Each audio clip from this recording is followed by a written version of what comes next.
Bonjour à tous et bienvenue dans ce nouvel épisode du Digital Download. Oops. Good afternoon, good morning, and good day, wherever you may be joining us from. And welcome to a new edition of the Digital Download, the longest running weekly business talk show on LinkedIn Live, now globally syndicated on TuneIn Radio through IBGR, the world's #1 business talk, news, and strategy radio network. Today, we're diving into the art of optimizing B2B sales for sustainable growth. We have a special guest, Tove Ziliakos, to help us with the discussion. Tove is the country manager for Finland at Fenora. But before we bring Tove on, let's go around the set and introduce everyone. While we're doing this, why don't you in the audience reach out to a friend, ping them, and have them join us? We strive to make the digital download an interactive experience, and audience participation is highly encouraged. Tim, why don't you kick us off?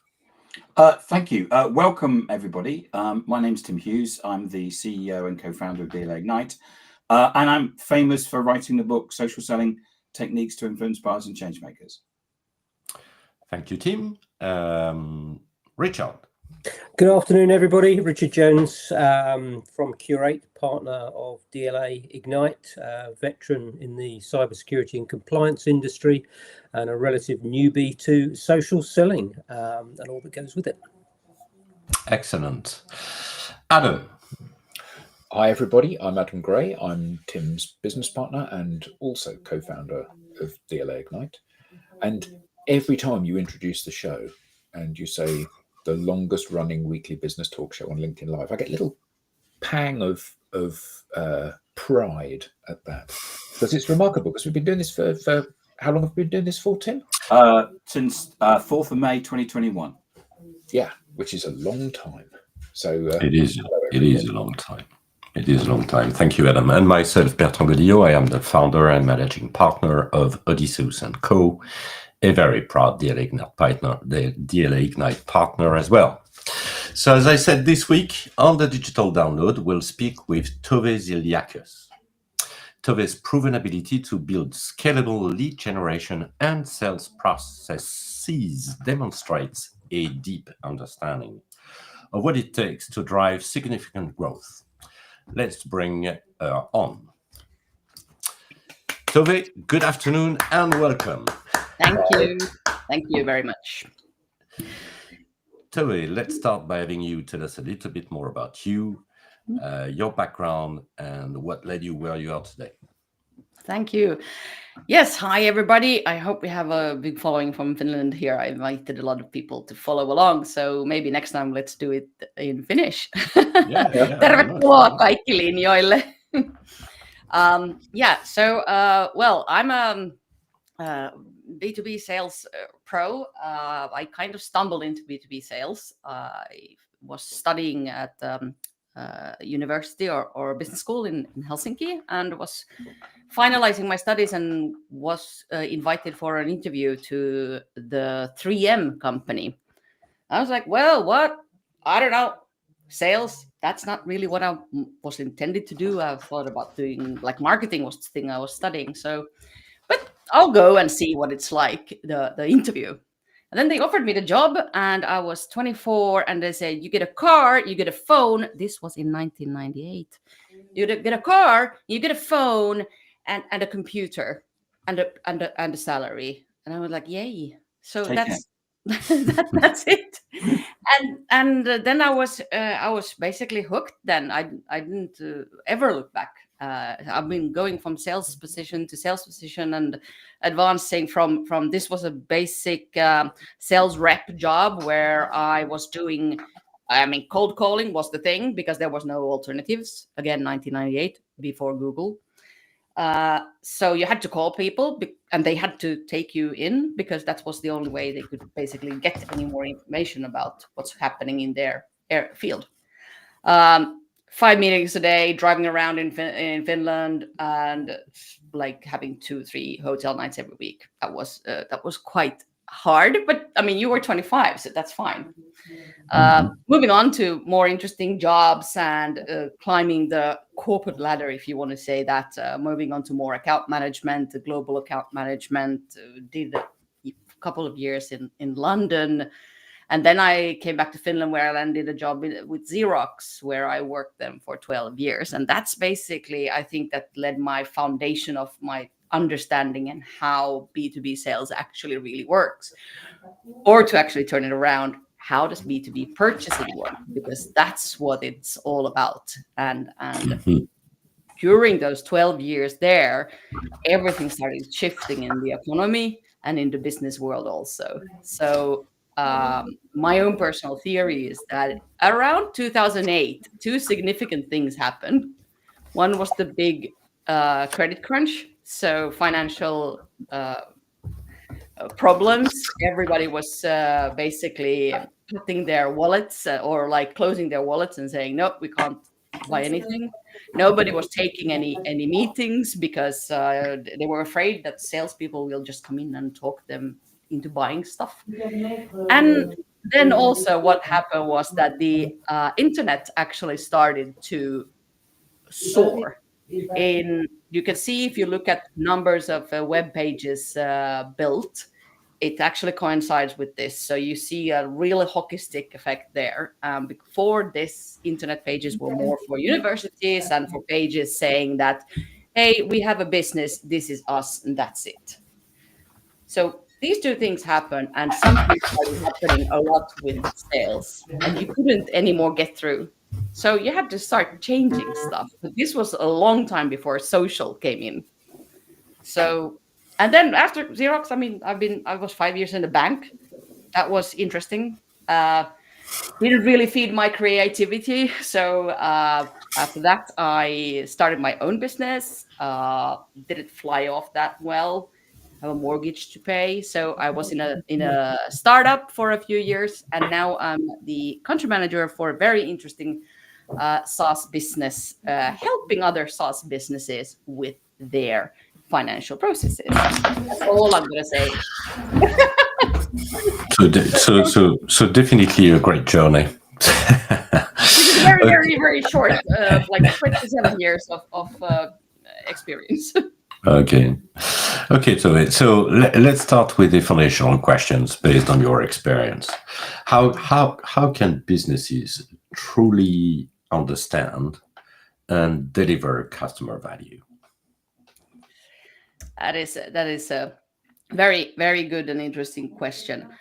My first thought here is, unless you really understand what your customers will achieve thanks to your solutions, then you don't know what the value is. So you have to really understand where you fit into the customer's journey. They don't care about your stuff unless you are selling a strategic important stuff, like thing for their direct production. Then they really care about what you sell. But everything else it's irrelevant. But if you can understand how your solution helps them achieve their own targets and goals, then you understand the value, and you should talk only about that.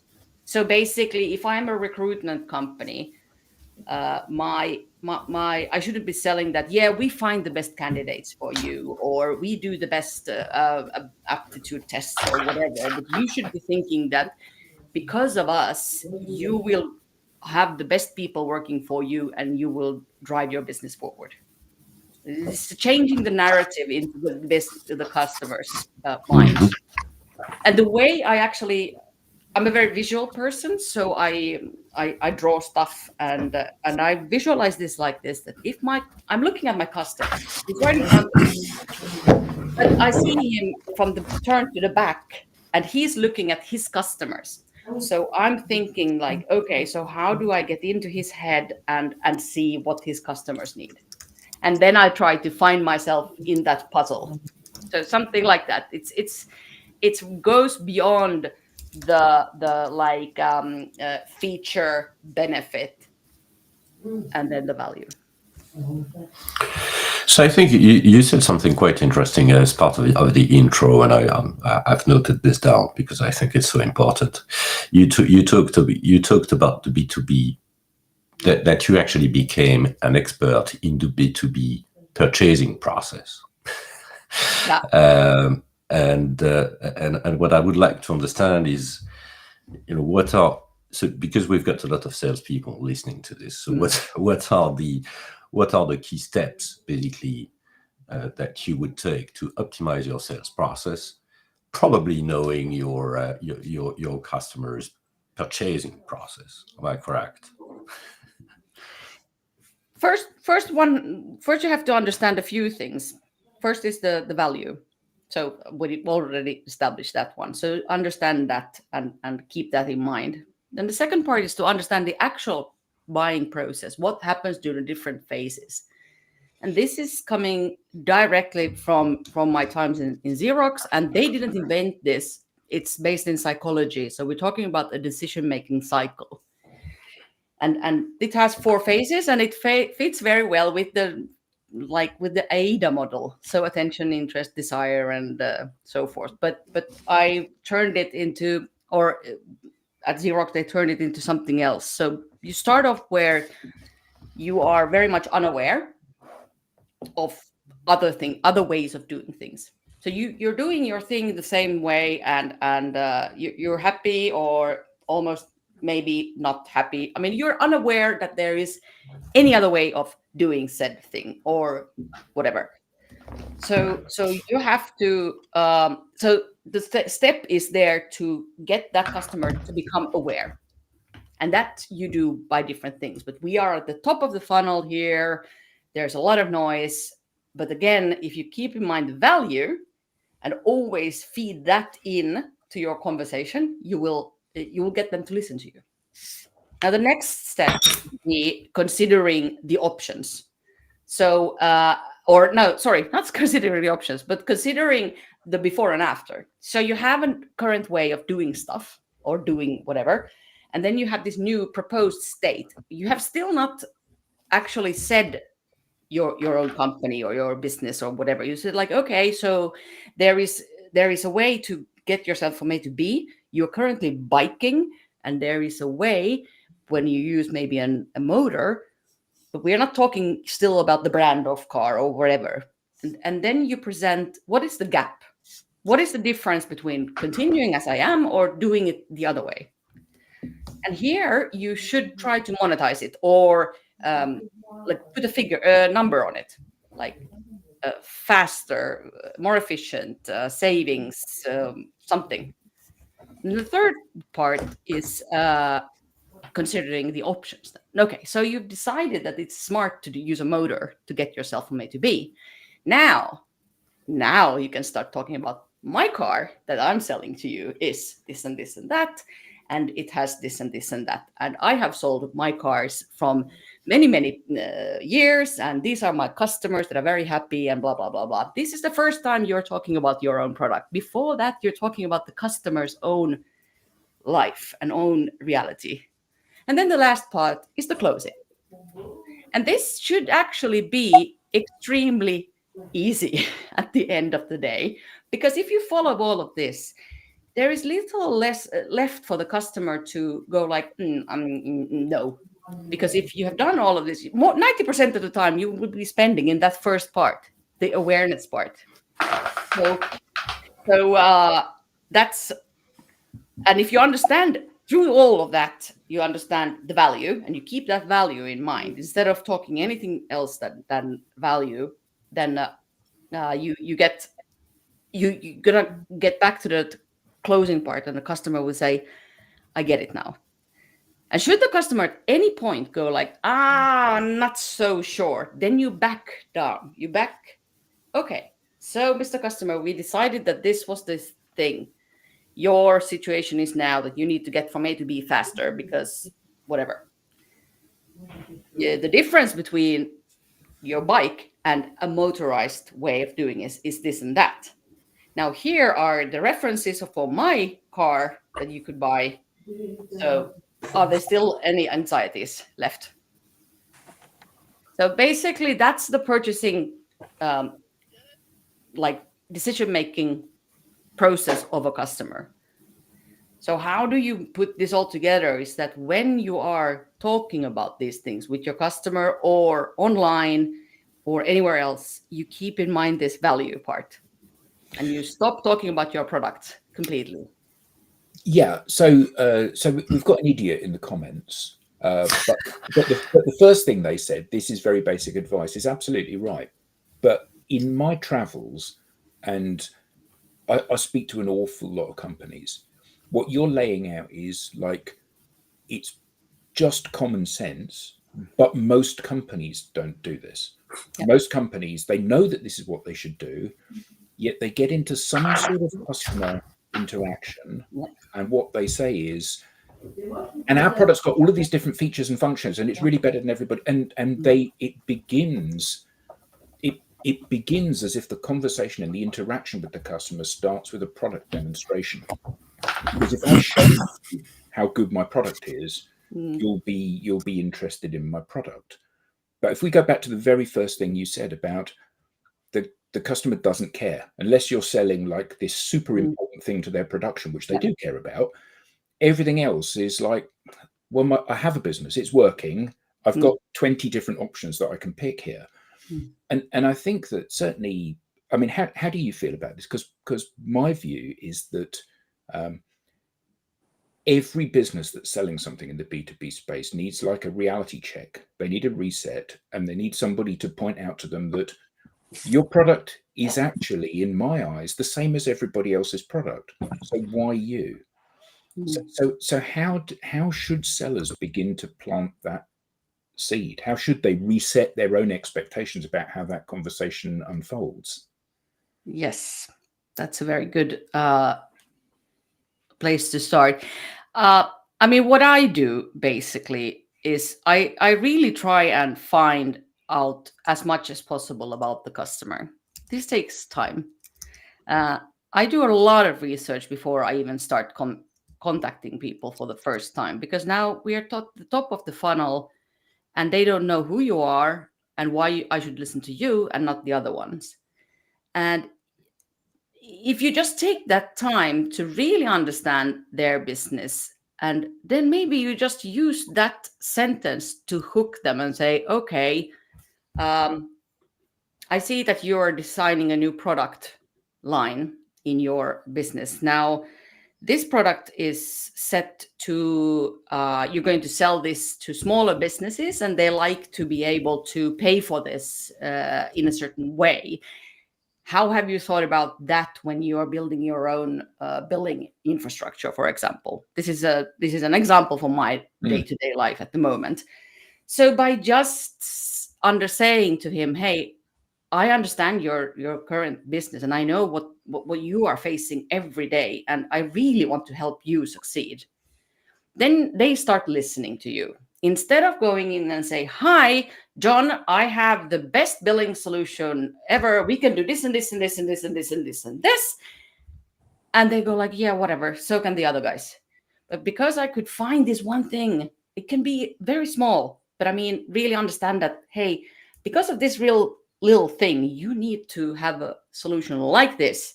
Now we can help you with that. Do you want to continue the conversation? Now he's aware of us. And then you start drilling down, because this is really, as I said, 80% is spent on that first top level. No, how do you get through the noise?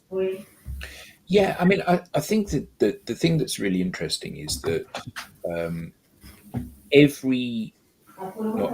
almost every seller seems to be delusional about how important they think their product is. I remember when we spoke for the first time, you said there's this quadrant, and there's strategic and tactical, and then there's direct and indirect, and everybody thinks they're in the strategic direct part, and in fact they're all in the tactical indirect part, because unless you've got that one thing that you can only buy from me. And I think the example you cited then was uranium being sold to a nuclear power plant. It's like, okay, this is pretty pivotal for what I do. But if you're down in the opposite quadrant, you're selling CRM systems, and there are lots and lots and lots of different vendors. And I always think that sellers they overestimate how important the product is. They overestimate the sophistication of the person that they're selling to. Not that the person's stupid, but the person doesn't understand your CRM system, because why should they? They're in uranium manufacture or whatever. And it strikes me that sellers need to have a reset, don't they? They need to think, the customer doesn't care about my product. The customer doesn't see this as important, and I need to put myself in the customer's shoes more. Yeah, exactly. And that's the thing, because we are many of us are selling well, let's say like this. You are being trained to sell your products on their features. How fantastic this is. I created this solution because blah, blah, blah, blah, blah. So it's a very, like, if you're in a small company, you might have a founder-led business. You have everybody should need this because I created such a fantastic product. But unless you do the flip and think about what are the actual values of this product to the customer, then you're not really hitting the mark here. I had a very good conversation with a friend of mine, Lauri, in Finland, who developed their product, and he's during this 10 years that he's been in business, he said that the product has pivoted completely, and only because the customers didn't use it to what it was intended. They started to use it a completely different way, and then Lauri realized, hey, this is actually quite good. So. And that again, keeping up your ears up and seeing what is really of value to the customers. And I feel that too many salespeople are so focused on their own massive greatness of product. When I was working at Xerox, we had this image that this PowerPoint show about the new product that we had, or the new solution, whatever. And we had that machine centered in the picture of the company.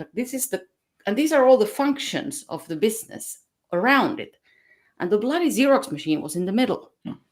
Now, I started when I started as a sales director in Xerox. I started to have a bit more time understanding my customers better. I went to these forums and where basically my customers met each other and had whole days of conferences and stuff. And I was just sitting there listening on their day-to-day things. And then I realized it just hit me. And I'm like, damn, they don't give a damn about us. They have these other things that they need to think about. So I started thinking, how do we fit into that? So how does Xerox become a helping thing of aiding the customer to where they want to go? And that's basically it. So how do you fit into this? And no, not everybody is going to be a strategic important partner. There is the axis is like the strategic and non-strategic, and then it's direct or indirect. And most of us are somewhere in the indirect and non-strategic. So we're talking everything from toilet paper to even CRM systems. I mean, because the thing is that there are so many of them. I mean, if you're buying plutonium or uranium for a nuclear plant, there are not that many that can provide that for you. Or my friend of mine, he was actually, I wrote it down because we had a conversation this morning, and he said, it's quite different when you're selling core banking platforms. The sales cycle are 8 to 10 years because you don't change core banking platforms like that. But you can change a CRM system nowadays fairly easy. So again, understanding and getting a reality check that these guys really don't care that much about your product, but they care if you can help them. So we have two great comments. Sorry, Adam, two great comments. This one I enjoy very much, maybe because I'm French, but this one is about common sense and does play very well. It says, why is common sense just like deodorant? Answer, the people who need it most never use it. which I think is cracking. Thank you, Mark, for this one. And then we have a second one, which is about getting through the noise isn't about being the loudest. It's about being the clearest. And I think this goes pretty much around what you just said, Tove. So thanks for these comments.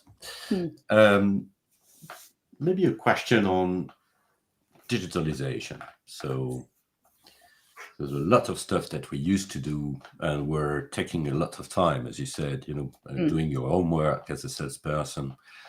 Things have changed quite significantly, or could change quite significantly if you adopt them.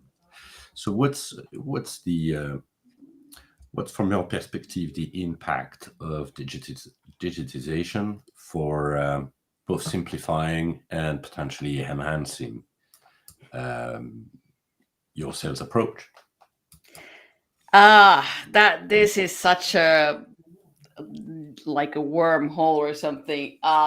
First of all, for outreach, I think this AI and all these digital possibilities that I love, that's really done us a disservice. I mean, you can let's say you're selling marketing services.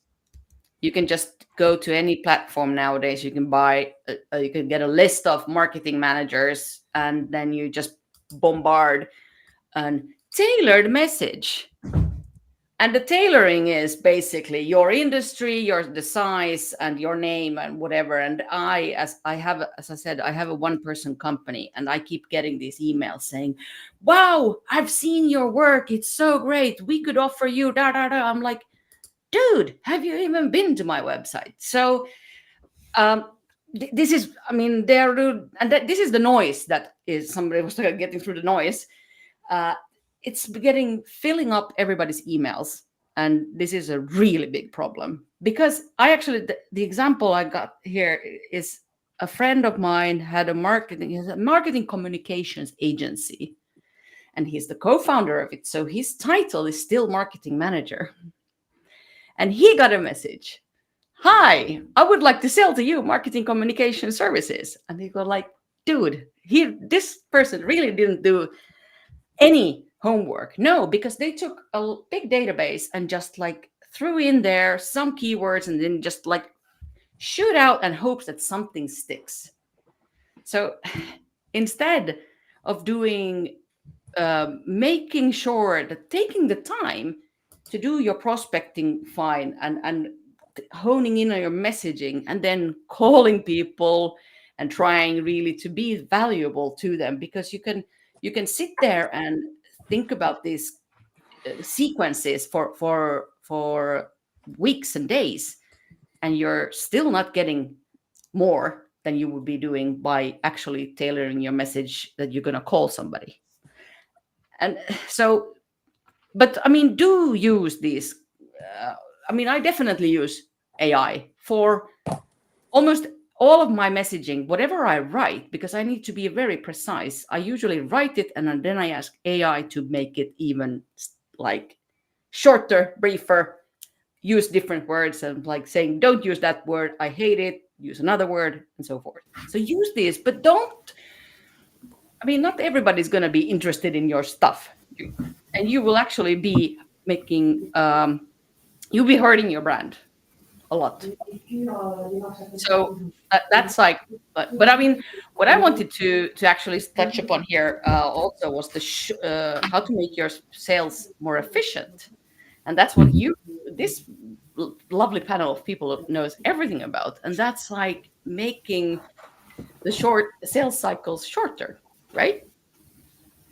So let's say you have this, you are communicating with this way of that is people are interested in you, and you are sorry. I keep hearing background noises, so I'm getting it's not from here. It's not from here. Okay, let me wind back. You understand what is the value that you bring to your customers. You start to do a lot of this messaging out. You are on LinkedIn, you're on Instagram or Facebook, wherever your customers are the most, And you're basically just making sure that whenever your name comes up, you have something smart to say and something that is of value to them. You're not pitching your product. So my idea is here that once you pick up the phone and they answer, the idea is going to be, hey, we were just talking about you, or I'm glad you called. So my tagline is a bit like make them expect your call. So that's what you can do to make it shorter, because the sales cycle has actually begun a long time before you even pick up the phone. Yeah, I mean, one of the things that strikes me is that, and I think that your kind of analogy about how when you were at Xerox, you've kind of got this PowerPoint slide and you've got Xerox in the middle, and then everything that the company does around the outside. And I guess that part of the challenge in the B2B world for the seller is visualizing themselves in that relationship as the relationship actually stands, rather than being that strategic partner, but also leading with an understanding of what the customer is going through at any point. So I worked for a big American software company for a while, and we used to do lots of journey mapping, customer journey mapping. It was nothing to do with mapping the journey of the customer to buy. It was absolutely mapping our journey of how we sold. And that kind of disconnect and an inability to put yourself in the buyer's shoes makes you A, look like you're not listening, and B, look like you don't really care what the challenges are. So I guess the question is, what can a B2B seller do to start to reimagine how they could better be starting those conversations with customers? I hate to say the obvious, but you have one mouth and 2 years. It's just it is just, you have to love the customer more than you love your own product. Basically, you have to understand that unless you know them really well, and unless you're really interested in them, you won't get that far. I mean, I'm a curious person by nature, and so I'm always very interested in understanding what they do and what are their challenges and what is the world that they try to get through. So that's why sometimes I think I do a bit too much research before I even call customers. But that's basically how I feel. But I mean, it's a lot of research, and then be curious, understanding. I mean, not only understanding the customer, but the industry they're in, and what are their competitors doing, and doing basically that mapping. I don't know if you picked up on that now. Did I? Yeah, absolutely. And you say, you began that by saying, well, I hate to say the obvious, but you've got one mouth and 2 ears, so use them in those proportions. But actually, what I see every company that I talk to, I see them acting as if they don't need to do the basics. We've moved beyond the basics. We don't need to worry about that. We don't need to do customer research because our product's really good. We don't need to listen to the customer because I already know what the answer is going to be. And I think that a lot of times we have to think back to how does selling actually work? And I think, again, in your introduction, you said it's not about selling, it's about buying. It's about letting them buy your product rather than you selling your product to them. And I think that when you think back to the old days when you would have sold things literally by knocking on doors. I mean, before any of us were born, but you know what I mean. You knock on a door, you say to somebody, "Hi, I've got one of these," and they say, "I don't like you," and they close the door, and you move to the next person, and then you keep doing that until they say, well, "Okay, I like you. Why don't you come in and show me what it is that you've got?" And actually, if we get back to that way of thinking, clearly we won't knock on doors today, but that way of thinking is a very pure way of putting yourself in front of a customer, where we try to have some sort of dialogue. You're not interested, and I move on. Mm. And you said that the problem with email is that there's so much of it, and it's driven. Certainly, I see it being driven by people just being lazy. I don't need to do any research. I don't need to segment. I'm just going to send an email to everybody in the world because some of them will buy. Yeah. And so what are people doing wrong? Because there's marketing automation, there are AI tools, there's sales scheduling tools, there's all of this information at our fingertips. Companies are spending more and more money on sales tech, and yet fewer and fewer of their salespeople are reaching their targets. So Yeah. it's broken, isn't it? Yeah, and that's the thing. It's like, I think that most are so worried about the tech stack. It's like, yeah, I mean, you should have something to help you, but it shouldn't do the work for you. I mean, have tools to help you keep track of your calls, of your emails, and make sure that you know who to call and when did you talk to them last. But then all of this, I mean, I get amazed by like people like, yeah, we can do anything and all that. And then it's like, so when are you going to call the customer actually? Because we do, many of us do have sales-led strategies where we actually, it's a salesperson who is doing the selling at the end of the day. But I mean, today, that's only really the end of the sales process. That's the salesperson is getting invited in. I believe for a few years ago, Gartner said like it's 5% of all the buying processes start from a call or are initiated by the salesperson. 95% is initiated somewhere else in this myriad of information. And so basically, I would say, this coming from me, I love sales and I love all the salespeople, but we are not the key anymore. We are there to make sure that maybe we land it at the end of the day to do the closing, but everything else has to happen from somewhere else. The customer is doing all the work themselves. They're not having the conversations with the salespeople. How are they doing all of this?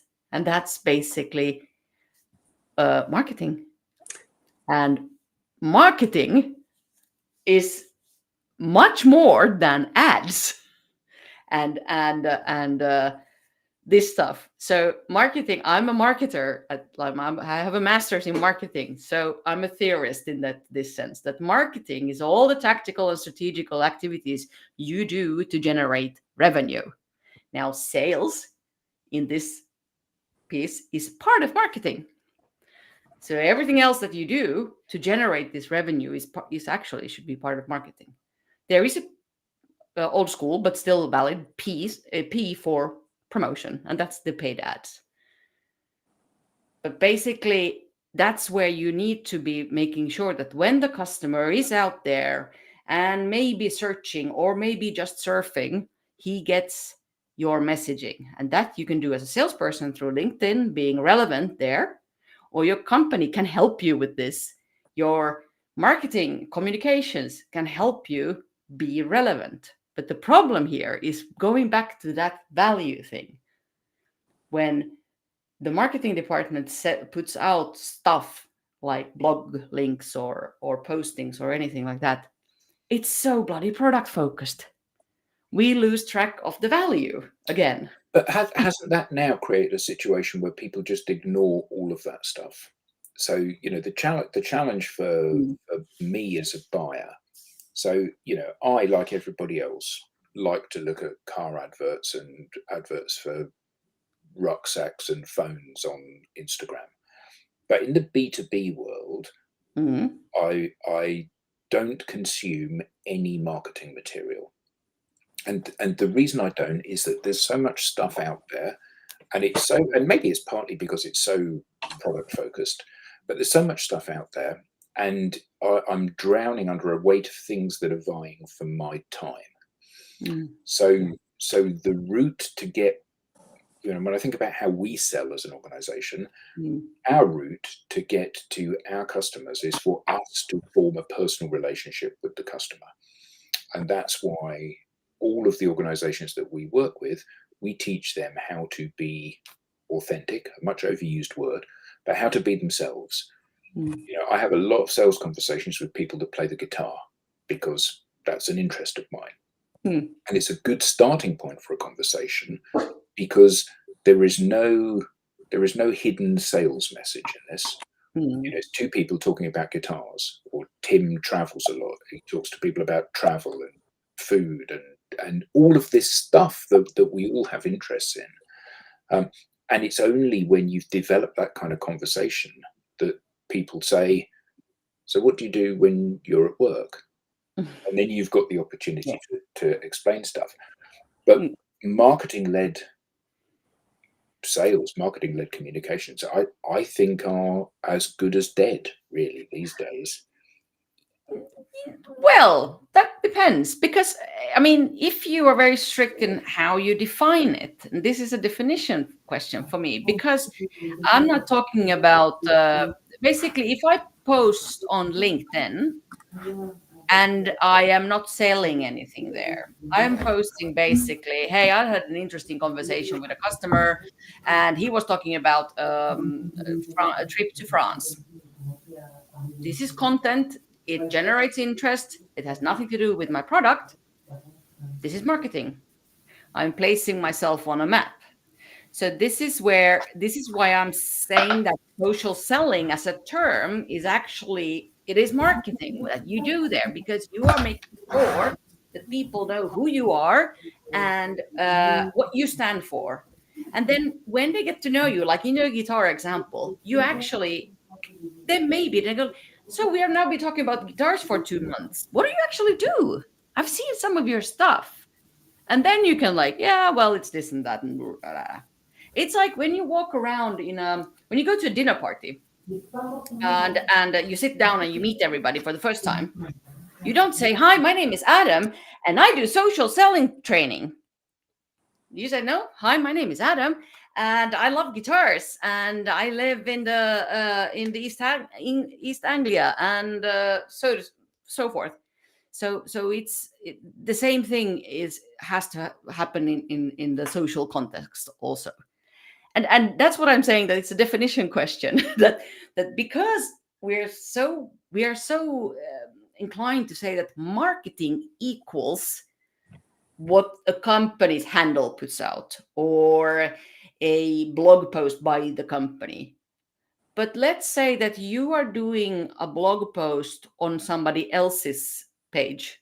You've been invited to somebody else as an expert speaker and all that. Now that's marketing. Yeah, it is. But I think that what we see in our travels largely is that is not part of the overarching marketing strategy. I know. What is brand police, advertising, creation of brochures, creation of events, creation of email campaigns. Yes. All of which create noise in the marketplace. And marketing departments will often tell you that noise creates background hum and awareness of the product, which I don't believe it does anymore. What you're talking about should be supported by marketing departments. They should be saying, Tove, I want you to write something about this because this is topical for some of our clients at the moment, and share this with you. But in my experience, marketing teams don't do that because marketing teams are KPI'd on metrics that often don't mean anything anymore. So impressions or whatever. And success, as you know, from social comes from closing all of those loops. If somebody drops a like on something, you know who they are, so you can then say to them, thank you for liking that, and try to develop a conversation off the back of that. Where if somebody sees something, you don't know who they are, so you can't send them a note to say thank you. And interestingly, the last comment that we've had in is from somebody saying, I spent 4 hours writing a short email to SVP of a Fortune 500, perfect email, relevant. He pushed it to a lower level $1 million deal. And that's lovely. That's absolutely, though, the problem is that is one instance rather than an inevitable outcome. It's like people that cold call, that say, I cold called this target company. I called them at 6 o'clock one evening. Everybody had gone home except the chief executive. They answered the phone. They became my best company, which is very true. And it does happen, but it isn't a cause and effect. It's luck. No. Luck is never a good strategy. No. So most emails that I get, and everybody that I've ever spoken to gets put in the bin. Yeah. No. Yeah. And I have I invited her here to listen in. I don't know if she is here, but Oona is very known in Finland for pushing this social selling. She wrote a book about it and everything. It's there, and she in Finnish sales is myynti with an M. So you have like marketing myynti, so 2 M's. So she said her tagline is that sales and marketing are like M&M candies. They're like same flavor, like all the same bag, and they have different type of flavors, but it's the same thing. And that is exactly the thing that what you're saying, that when you're describing is exactly that type of thinking that has to go away. And it has to go away because we are when marketing is not measured on sales, then you don't get a good combination here. So when marketing is measured on how many leads they get, we get crap lead generators. When marketing is measured on clicks, we get absolutely rubbish stuff there. But if marketing is going to be held accountable for the sales, actually, and then I have these marketing that it can be done, you can't do that. Well, why not? Because I think it can be very much done, and you don't have to sit there and track and attribute every single deal. Like, did this start from LinkedIn, or did it come from this blog post, or where did it come from? Who cares? It's about the marketing favorite term, brand awareness. So when I pick up the phone and I call you, do you know who I am? And do you know my business? And do you know what we can do for you? So this is all like all that noise that you keep making on social media is, do they want to listen to you? Are you helping them? And it goes back to that value, that do you really understand my business and can you help me with it? So it's not about me picking up a phone, calling any CEO that I've never spoken to, and I happen to have a deal, something that I can offer them that is relevant for most of our SaaS companies. So I have it fairly easy. But still, most of the people who pick up the phone and call them, so if they get somebody to actually answer the phone, most of them will say, nah, not relevant for me. Drop me an email, and then it's going to be gone. But if you keep grinding this and speaking about the value they can provide, then maybe the next time you pick up the phone and say, actually, I've been reading your stuff, and that's interesting. And then you have a conversation. Well, Tim and I were at a big Salesforce event in London earlier this week, and we were walking across the floor, and somebody kind of pounced on us and said, "Hi guys, you don't know me, but I know you because I see you," which was lovely. It's lovely when that thing happens. Exactly. But yeah, I mean, probably 7 years ago now, Tim and I wrote a book called Smarketing, which is about moving, and it just so happens he has a copy, about moving sales and marketing departments into the same vertical, available in all languages now, about moving them into the same, because for exactly this reason, that, you know, if I'm compensated and measured on generating email addresses, I'll find lots of email addresses. Yes. Actually, what you want is you want me to be one link in the chain, whether I'm closing business or I'm generating awareness. It's really important that I'm one link in the chain, and we measure the importance of the chain rather than saying, okay, your bit is just this bit, because it's very easy, and we see again and again, don't we, outperformance of some departments and underperformance of the whole journey. Exactly. And does that come from the fact that prospecting, because what we're actually talking about is prospecting as part of marketing, right? And this is kind of full of the sales team desk, basically. So that I think maybe that's the reason where we are where most companies are where they are today. It's kind of splitting the work between sales and somebody else who happens to be marketing. But then having two different KPIs, two different set of KPIs, create misalignment for sure. But changing this is quite a challenge. The thing, I mean, so if you've got any tips, Tove, I'm all for it, and I'm sure we're all for it.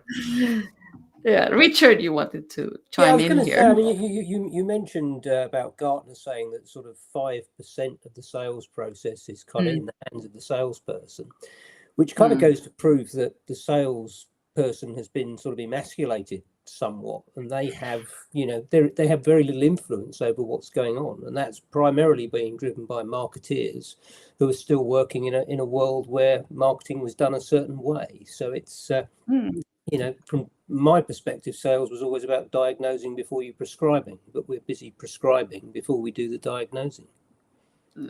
Yeah. I thought about one other analogy, and I was coming to our kitchen, especially in the summertime. I do normally all the cooking, and it's fine. My husband does a lot of other stuff. So, but I'm the person in the kitchen, except for the summer. Then he does the barbecue. But what happens before you throw the stuff on the grill? That's me. Yeah. So you have the kitchen, you have hours of chopping and stuff, doing things, and then he goes like, "Ta-da! I did the barbecue," and that's a bit like the salesperson going like, "Yay! I got the deal in," and the marketing is sitting there. Yeah. Okay. That's brilliant. All right, great. Well, thanks for that, Tove. This has been really great. Where can we find you? Where can we learn more? Please connect with me on LinkedIn. I do want to connect with as many people as possible. And if you're in the SaaS business in Finland or in Denmark and Norway, where we are present, we can help you. And if you want to learn more about my theories on sales, I do have my own business also, and I have written a little book about how to help become a better salesperson, available in Finnish, Swedish, and English. And we'll definitely put a link on that book on our newsletter, because we now have a newsletter, and you should know that. No, but I mean, I would love to talk more about this, but I know the time is running out. But the thing is, it's very difficult to put down everything like this in 45 minutes, and especially that talking with you smart guys and all your questions, and also following the questions and comments on the side. But this is just like, I love talking about how to make B2B sales better. And and I'm pretty sure that came through to our audience. Absolutely. Okay, so we now have a newsletter, as I was saying, so don't miss an episode. Get the show insights, the show highlights, and the beyond the show insights, and reminders of upcoming episodes. You may scan the QR code on screen, and hopefully it will come up. Or visit us at digitaldownload.live/newsletter. On behalf of the panelists and the audience, I'd like to thank you so much, Tove, for joining us today. And see you next time. Thank you so much. Bye-bye. Bye-bye. Thanks, Tove. Moikka, moi.